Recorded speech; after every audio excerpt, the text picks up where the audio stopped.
नमस्कार। आज एक ऐसे सवाल पर बात करते हैं जो दिमाग को झकझोर देता है। ये कोई साइंस फिक्शन की पक्की कहानी नहीं है, नहीं। ये तो चेतना के मतलब कॉन्शियसनेस के वजूद पर ही एक बहुत गहरा सवाल है। तो चलिए शुरू करते हैं ये दार्शनिक सफर। तो सवाल ये है, क्या होगा अगर हम अपने दिमाग को, अपनी चेतना को किसी एलियन की चेतना के साथ मिला सकें? सोचिए जरा इसके बारे में। ये सिर्फ किसी से मिलना या बात करना नहीं है, ये उससे कहीं ज्यादा, कहीं गहरा है। इसे फर्स्ट कांटेक्ट नहीं कहेंगे, नहीं, ये होगा फर्स्ट फ्यूजन, मतलब पहला विलय। और ये जो शब्द है ना, विलय, यही सारी बात की जड़ है।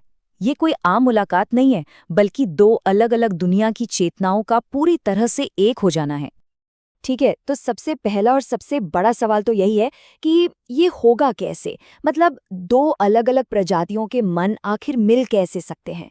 सुनने में तो ये एकदम किसी कहानी जैसा लगता है ना, पर कुछ थ्योरेटिकल रास्ते हैं, कुछ आइडियाज हैं जो बताते हैं कि ये शायद मुमकिन हो सकता है।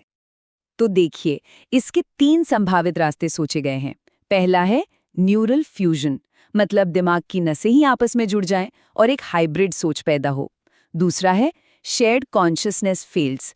इसे ऐसे समझिए जैसे दो लहरें आपस में मिलकर एक बड़ी लहर बना लेती हैं, वैसे ही दो मन मिलकर एक हो जाएं।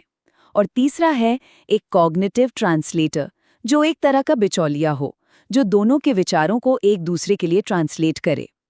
इनमें से ये जो साझा चेतना क्षेत्र वाला आइडिया है ना, ये सबसे दिलचस्प है। पता है क्यों?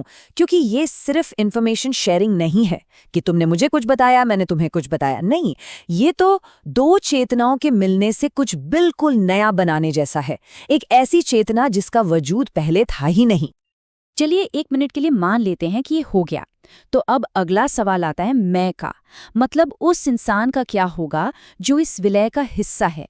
उसकी अपनी पहचान, उसका स्व का क्या बनेगा। और यहीं पर एक बहुत बड़ा ट्रेड ऑफ है, एक सौदा। एक तरफ तो इंसान की समझ, उसका अनुभव आसमान छू सकता है। सोचिए, ऐसी शक्तियां मिलना जिनकी हमने कभी कल्पना भी नहीं की, जैसे आवाज से देखना या नए डायमेंशंस को महसूस करना। पर इसका दूसरा पहलू भी है, और वो ये है कि इस सब को पाने की कीमत अपनी पहचान खोकर चुकानी पड़ सकती है।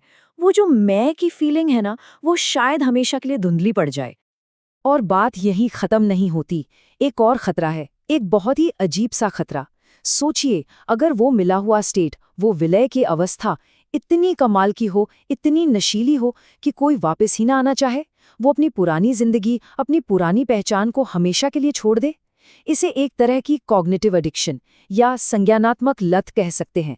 एक ऐसा नशा जिससे बाहर आना नामुमकिन हो। ठीक है, तो ये तो हुई एक इंसान की बात। अब जरा बड़े पैमाने पर सोचते हैं, पूरी इंसानियत के बारे में। अगर ये माइंड मर्जिंग एक सच्चाई बन जाए, तो हमारे समाज के लिए इसके क्या मायने होंगे? पूरी की पूरी सभ्यता एक दौराहे पर आकर खड़ी हो जाएगी। एक रास्ता है सांस्कृतिक सिम्बायोसिस का, मतलब हम अपनी क्रिएटिविटी को एलियन के लॉजिक के साथ मिला दें और ऐसा आर्ट, ऐसा साइंस बना डालें जिसकी कोई कल्पना भी नहीं कर सकता। और दूसरा रास्ता, वो जाता है संघर्ष और कंट्रोल की तरफ। सोचिए, इसी टेक्नोलॉजी को एक हथियार की तरह इस्तेमाल किया जाए, किसी के दिमाग से जानकारी निकालने के लिए या किसी पर जबरदस्ती काबू पाने के लिए। और यहीं पर सहमति का यानी कंसेंट का सवाल उठता है। क्या ऐसा विलय कभी भी बिना जबरदस्ती के हो सकता है, खासकर तब जब एक मन दूसरे से कहीं ज्यादा ताकतवर हो? क्या ये एक सच्ची पार्टनरशिप होगी, या हमेशा ये डर बना रहेगा कि ताकतवर मन कमजोर मन पर हावी हो जाएगा?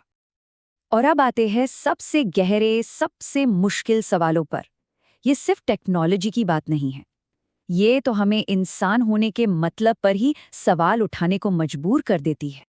तो सबसे पहला सवाल है पहचान का। अगर कोई मन हमेशा के लिए किसी दूसरे मन में मिल जाए और कभी वापस अलग ना हो, तो क्या वो अब भी वही है, या वो इंसान खत्म हो चुका है और उसकी जगह किसी नए जीव ने ले ली है? दूसरा सवाल है पावर का, शक्ति का। ये एक पार्टनरशिप है या फिर विलय के नाम पर कब्जा? ये कैसे तय होगा कि ये एक बराबरी का मिलन है और कोई ताकतवर चेतना किसी कमजोर चेतना को बस निगल नहीं रही है? इन दोनों के बीच की लकीर बहुत बहुत ही बारीक है। और फिर आता है एक आध्यात्मिक सवाल।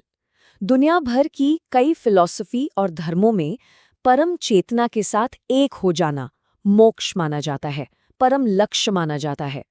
तो क्या किसी एलियन चेतना के साथ मिलना भी एक वैसा ही दिव्य अनुभव होगा, या ये कुदरत के खिलाफ एक गुनाह माना जाएगा? वैसे देखा जाए तो ये आइडिया पूरी तरह से नया नहीं है। इसकी झलक हमें अपनी ही संस्कृति और कहानियों में मिलती रहती है।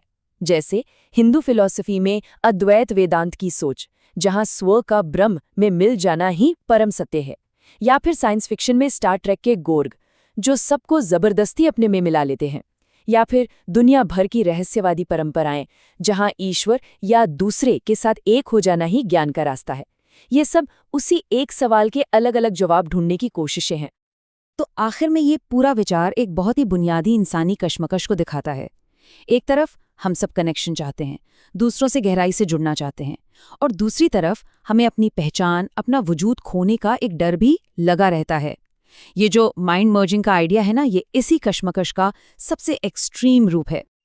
तो मानवता शायद परम सहानुभूति तक पहुंच सकती है, या फिर किसी एलियन चेतना के विशाल सागर में हमेशा के लिए खो सकती है। ये एक ऐसा चुनाव है, एक ऐसा सवाल है जो हमें सोचने पर मजबूर कर देता है कि आखिर में इंसान होने का मतलब क्या है, और इसका जवाब हमें अपने अंदर ही खोजना होगा।